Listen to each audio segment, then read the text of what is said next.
Madam ఇది కొంచెం serious subject, సినిమాతో సంబంధం లేదు. మీరు రెస్పాండ్ తలుచుకోకపోతే పక్కన పెట్టేసేయండి. ఇప్పుడు 1 month అనే కాంట్రవర్సీ ఒకటి నడుస్తుంది. ఏంటిది 1 month అని కాంట్రవర్సీ ఒకటి నడుస్తుంది. మన మనోజ్ గారు కూడా దాని మీద పెద్ద ఫైట్ చేస్తున్నారు.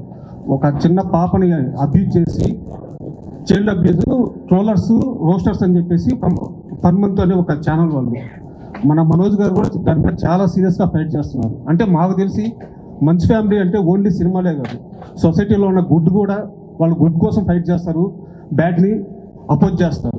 సో మీ తమ్ముడు మా హీరో మనోజ్ గారు ఇలా మంచి విషయాలు ఎంత బాగా రెస్పాండ్ అవుతున్నారు, దీని మీద మీ కామెంటు, ఇలాంటి ట్రోల్స్ని ఎలా ఆపాలి, సమాజాన్ని బ్యాడ్ చేసే వెళ్ళి ఎలా ఆపాలి, దీని మీద మీ అభిప్రాయం ఏంటి?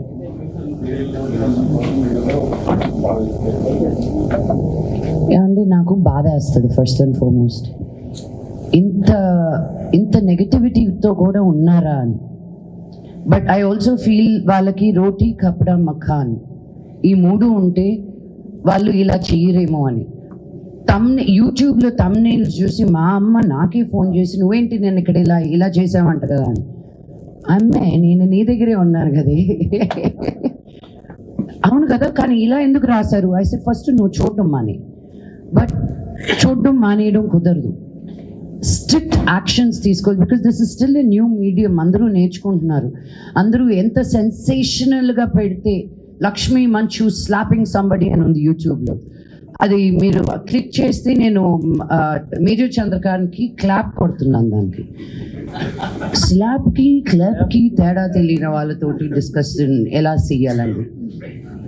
చైల్డ్ అబ్యూస్ చేసిన వాళ్ళని అడ్డంగా నరకాలని నా ఉద్దేశం, నడి రోడ్డు మీద నరకాలని నా ఉద్దేశం. 1.3 బిలియన్ పీపుల్ పైగా ఉన్న మనమే సెల్ఫ్ గవర్నింగ్ చేస్తున్నామండి. వైఫ్ ఆఫ్ రామ్ సినిమా చేసేటప్పుడు నేను పోలీసుల గురించి కనుక్కుంటా ఉంటే, తెలంగాణ వరకు మాట్లాడతాను నేను, అట్లీస్ట్ ఒక 600 and odd మనుషులకి ఒక పోలీస్ ఆఫీసర్ అంటారు. ఒక 6,000 మంది కానీ మనం బయటకు వెళ్తే ఏమైపోతారండి? మనం గవర్న్ చేసుకుంటూ మనం వెళ్తున్నాం ముందుకి.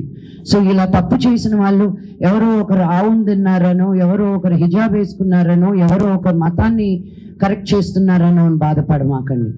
ఒక మనిషిగా చూడనప్పుడే వాళ్ళని నిందించాలని నేను అంటున్నాను.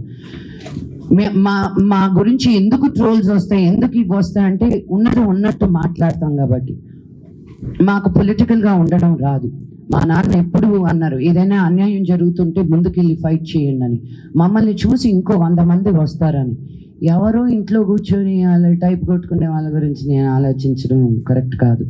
సో మనోజ్ ఏది చేసినా ఆలోచించి, ఎంత ఎమోషనల్గా ఇంపల్సివ్గా ఉన్నా కూడాను ముందుకొచ్చి ఫైట్ చేస్తే ఒక ధైర్యం అని వస్తుంది నార్మల్ మనుషులకు కూడా.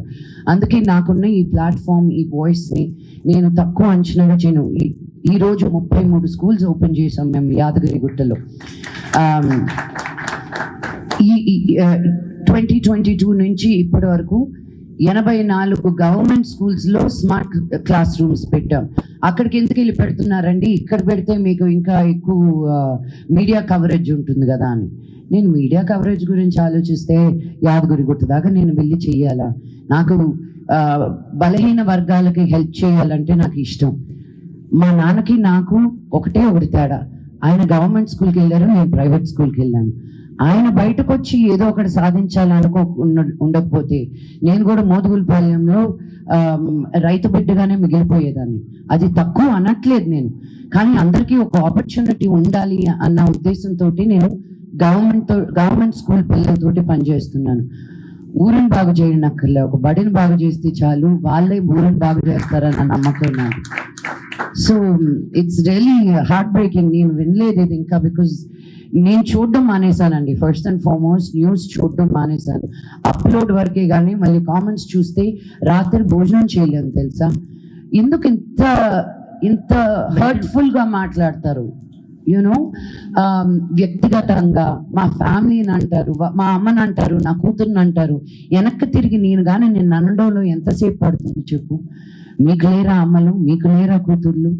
మేము ఏం చేసినా ఒక 10 మందికి మంచి చేయాలి, మిమ్మల్ని ఎంటర్టైన్ చేయాలి అని అనుకుంటున్నాం, కానీ మీ డబ్బులు మేము కొట్టేయట్లా, మోసాలు చేయట్లా. వాళ్ళ వెనకాల పడండి మీరు. మేమేదో కళాకారులు, మేము కళమ్మ తల్లిని నమ్ముకుని ఉన్న వాళ్ళం. మేము ఈ రోజు ఉంటాము, రేపు ఉంటామో లేదో తెలియదు. జనాలకి ఎన్ని రోజులు నచ్చుతామో అన్ని రోజులే మేము పని చేయగలుగుతాం. సో సొసైటీలో ఏది బాగాలేదు అన్నప్పుడు నిలబడడానికి ఎవరో ఒకరు ఉండాలండి. అందరూ నా బ్యాంక్ బ్యాలెన్స్లనే చూసుకుంటే ఇంకా సమాజం ముందుకు ఎలా వెళ్తుంది? మాలాంటి వాళ్ళు కూడా ఉండాలి మరి.